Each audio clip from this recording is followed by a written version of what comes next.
पांड्यानकर बढ़ुची अड़ुआ धीरे धीरे राजनीतिर मायाजाल भितरे फसुची पांड्यान। दिने भाबुथिले तांकोठु बेसी राजनीति केही करि पारिबेनी, हेले आजी स्थिति ओलटा। सरकार गढ़िबा परे बीजेडी डररे दिल्ली रे लुचिछंती पांड्यान। आउ एहारी भितरे आसुची आउ एक बड़ खबर। बीजेडी नेता भिके पांड्यान का विरोध रे ईडी रे अभियोग होईछि। दिल्ली स्थित ईडी मुख्य कार्यालय रे एही अभियोग करा जायछि। श्री जगन्नाथ सेना पक्षरु एही अभियोग करा जायछि। जगन्नाथ सेना आवाहक प्रियदर्शन पटनायक कहछंती पांड्यान क्षमतार अपव्यवहार करी ओडिशार शासन व्यवस्था को कब्जा करी व्यापक दुर्नीति करिसंती।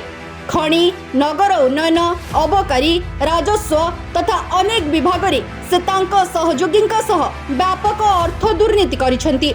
एबे ईडी जेरा हेले सब ओगाळिबा पांडु। केवल सेतिकी नुहे, कोटी कोटी लोकंक आस्थार प्रतीक महाप्रभु श्री जगन्नाथंको भी से छाड़ी नाही, तांकर भी अपमान करिछि। तेबे महाप्रभु काहारी गर्व रखि नाहंती। पांड्यान को महाप्रभु क्षमताच्युत करिसंती। आउ आकाश रे उड़ुथिबा पांडु को माटी रे पकाई दैछंती ओडिशावासी।